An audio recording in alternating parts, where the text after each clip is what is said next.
Hi everyone, my name is David. Thanks for joining me today. I'm making this video out of a request of a bunch of different people that always want to know more about their dynamics in their family with their parents. And I talk a lot about narcissistic parenting, and it's a big difference from narcissist, the personality disorder, and somebody, anybody, your parents being narcissistic, meaning the attention and focus is more on them. The reasons they do things is for their own lives or the way they feel or the things they need or want, instead of the focus and attention being all on you when you were a child. So I came across an article the other day. It's from Universe, Y-O-U, universetherapy.com. I'm going to post the link down below for those of you who want to check the article out. It's by Joanna Pentazzi, 8 Negative Effects of Overprotective Parenting. And as you know by the title of my video, I called it Narcissistic Overprotective Parenting because that's what it is. Now, I disagree with Joanna a little bit in her article. I'll get into that here. She says, this is a quote from her, overprotective parenting is definitely done with the purest intentions. And that's false because we're now saying all, right?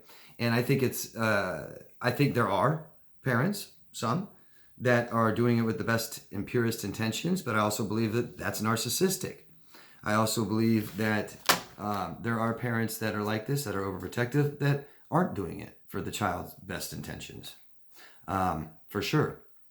So that's something I disagree with her on. So this is another form of narcissistic parenting, and we often hear terms like helicopter parenting, controlling parents, strict, tough love. Remember that back in the 80s? And you'll often hear people that live this way or grew up this way, were raised this way, may say, I lived a very sheltered life. And this is typically from parents who were neglected / traumatized themselves. Okay? So when I first came across this article, and before I even read any further, before I even got into the 8 different things that they do, I just wrote real quick that children that can't experience and make mistakes and stuff like this, they can't experience failed relationships growing up. Maybe their first failed relationship won't be until they're in their 20s. And learning this as we're younger helps us absorb this impact, right? Failed relationships always are harder and harder as we get older, as we grow older. Children of this don't get to experience loss. They aren't forced to introspect. They're going to lack confidence, which means self-doubt, and that is the biggest product of neglected childhood. If you're neglected, you have tons of self-doubt. If you find yourself doubting yourself and what you're doing and what you should do and thinking and feeling, you're most likely have been neglected in childhood. And the reason I'm doing this video and other videos like this is I think it's very, very important to understand why you're in these neglectful relationships now as an adult. And it's because we were neglected in childhood, which can be very, very difficult to identify. I say this a lot. Sometimes it takes me quite a while to identify this in my clients, to show them. I identify it, but to show them. And this is very common. A child that's raised this way very commonly believe that, no, I wasn't neglected at all. I got everything I needed and wanted. And that's what they're led to believe just by being protected. But they'll also grow up, it's very common to have shame and guilt growing up, and your low self-worth and low self-esteem. So this article, after I wrote these down and then read these, it dives into this stuff. So here is something that Joanna lists. They attempt to do this. They attempt to be controlling, overprotective parents by providing constant surveillance and restrictions, right? They're not allowing you to be autonomous, not respecting your emotional privacy, maybe getting involved in every facet of your life, right? You're not just calling teachers when there's a problem, no, calling them all the time and want to talk about you all the time and for no reason, just to keep you safe.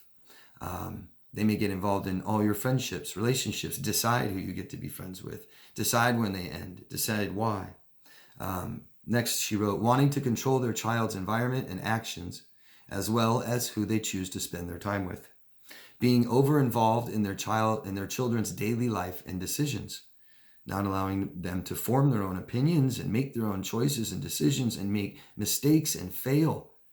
That is the best way to learn. Sure, you can go to school and you can learn things you didn't know without failing, but I swear to God, there's no better way than from your own experience, okay?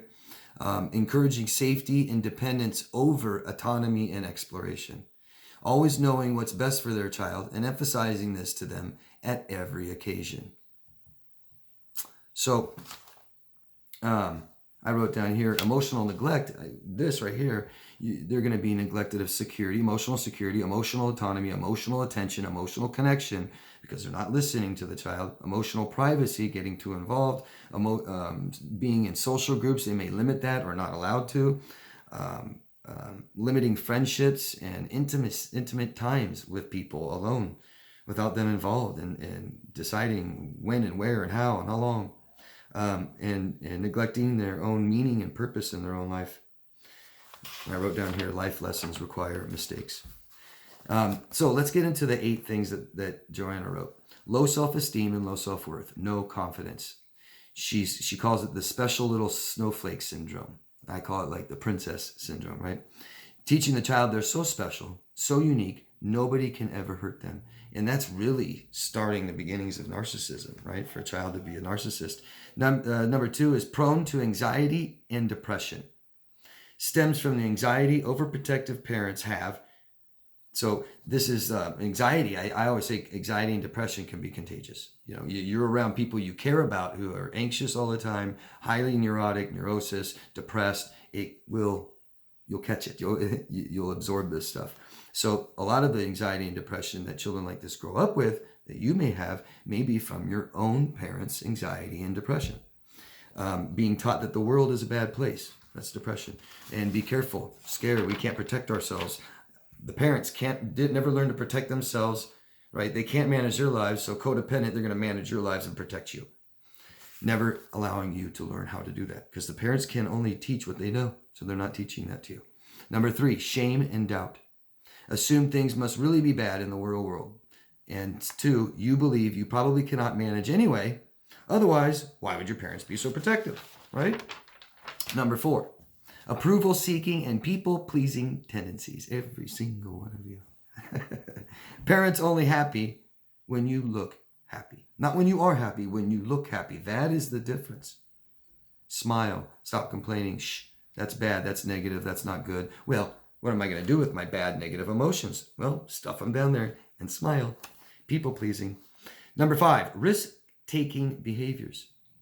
I know a lot of you have seen this or you've experienced this yourself, and it's called excessive sensation seeking. So it's the first time the 15-year-old girl finally gets to go out, or the 16 or 17-year-old boy finally gets to go out to parties and friends, or maybe it's 18 when they finally leave the nest and they finally leave home at 20, right? And it's just, and haven't you guys seen this or done this maybe?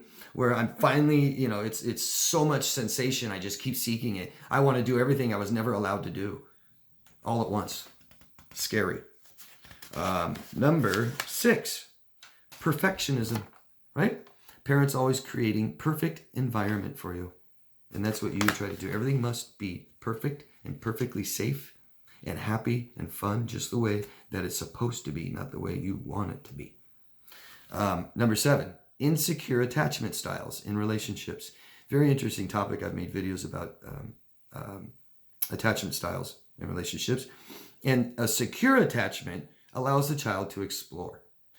And what this does is not allow the child to explore. A little bit of neglect is good. It can be very good, beneficial for the child. The parent not always providing everything at the second that the child wants it. Eventually this child starts saying, hey, you know what? Maybe I can get this myself, right? I remember making myself cereal in the mornings. Might be 5, 6 in the morning. I used to get up early as a little kid, but I'm talking when I was 5 years old, going in there, making myself breakfast, stuff like that, Hey, that's kind of good. Unfortunately, the neglect was a little bit more extreme than that, but that's just that little part's my point. So Insecure attachment styles, never really knowing. They're always done for you. You come to almost wait to see what you have to do and not sure, right? And the secure attachment, when we always make our children feel secure instead of, oh, it's always bad, it's scary, watch out for this, watch out for that. No, we're secure, everything's okay. Allows the child to be more independent and more self-reliant. So number 8, authenticity and honesty towards yourself and others. And Joanna says it tends to be either when you have overprotective parents, it tends to either be very obedient, yeah, okay, or just lie. Just have to lie. The ability to express yourself fearlessly is what we need. And how many of you, because I've heard this so much, and I know you guys have felt this way and maybe said it, what if they get angry? What if they get mad at me? Like you can't tell someone how you feel. You can't say, I'm hurt, I'm angry, I'm scared, I'm this, because that might hurt or upset someone. This is a normal reaction for people like us to be an overprotective parent ourselves. Okay? And so that's why it's real important for all of you guys, not just for children, raising them, but for yourself, to recover, to heal, to learn, and to grow from this. Okay? That's the kind of, hopefully, what we do from our own traumas and neglect and experiences. Okay?